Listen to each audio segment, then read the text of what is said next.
साथियों, आज सुनिए एक प्रेरणादायी कहानी सबक। राम प्रकाश खुद जरूर अनपढ़ था, किंतु उसकी दिली ख्वाहिश थी कि उसके तीनों बेटे पढ़ लिख कर अफसर बने। उसने दिन रात मेहनत कर खेती किसानी करके अपने तीनों बेटों को अफसर बना दिया।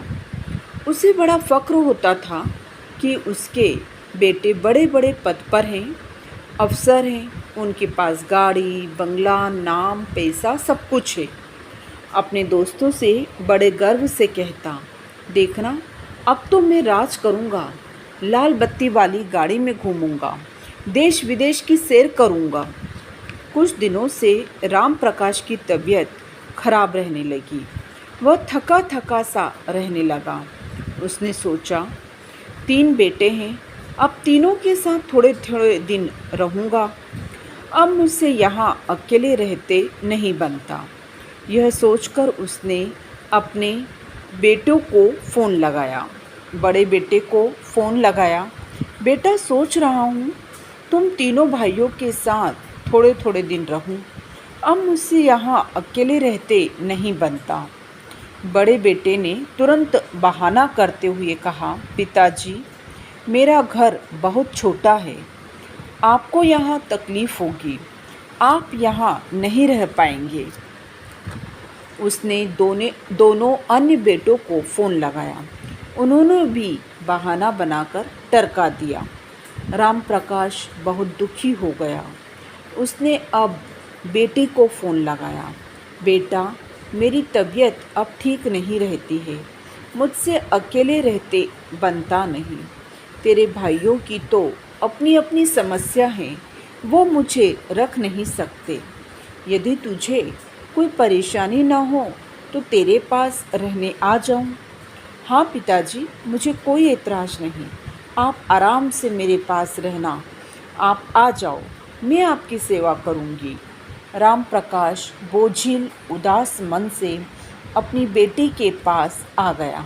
बेटी ने खूब अच्छे से सेवा चाकरी की, किंतु राम प्रकाश को मन ही मन यह खराब लगता कि देखो आज मैंने अपना पेट काट कर तीनों बेटों को अफसर बनाया, ये तीनों मुझे अपने पास रखने को भी तैयार नहीं। एक दिन उसने अपने बेटों को फ़ोन लगाया और कहा कि मैं आज अपनी ज़मीन जायदाद का बंटवारा करना चाहता हूँ, तुम आ जाओ। राम प्रकाश ने वकील को भी बुलाया। वकील साहब, मैं अपनी स्वेच्छा से अपनी पूरी संपत्ति अपनी बेटी के नाम करना चाहता हूँ। तीनों बेटे तपाक से बोले, पर ऐसा क्यों पिताजी?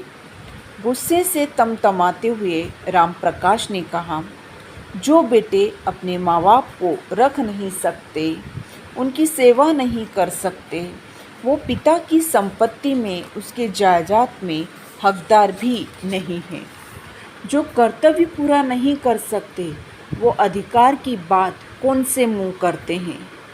मेरी बेटी ने अपने कर्तव्य को निभाया है तो हक और अधिकार भी उसी का है। पिता के कठोर निर्णय को सुनकर तीनों बेटों का सिर लज्जित हो गया। तीनों सिर झुकाए जमीन को ताकने लगे। साथियों, ये कहानी ये प्रेरणा देती है कि हमें अपना अधिकार मांगने से पहले अपने कर्तव्य का पालन जरूर करना चाहिए। साथियों, आज सुनिए मेरी स्वलिखित कहानी त्याग। दीवार पर टंगी पत्नी की तस्वीर देखकर दीवान जी की आंखें भर आई। सोचने लगे कि मेरी भी तबीयत ठीक नहीं रहती है, समय रहते अपनी ज़मीन जायदाद का बंटवारा कर देता हूँ। उन्होंने अपने तीनों बेटों को फ़ोन करके घर बुलाया। सबसे अलग अलग पूछा कि तुम लोग घर कार ज़मीन रकम में से कौन क्या क्या लेना चाहता है। दोनों बड़े भाइयों ने अपनी अपनी इच्छा जता दी। एक को कार चाहिए थी रकम, तो दूसरे को मकान और ज़मीन। छोटे बेटे से पूछा, तुम्हें क्या चाहिए? उसने सिर झुकाकर कुछ भी लेने से मना कर दिया। अब बात पिताजी को साथ रखने की आई। दोनों भाइयों ने अपनी परेशानी बताकर साथ रखने से इनकार कर दिया। पिताजी की आंखों में आंसू भर आए। छोटे बेटे ने उनके कंधे पर हाथ रखकर उन्हें संभालते हुए कहा, मुझे अपने हिस्से की ज़मीन में से कुछ भी नहीं चाहिए।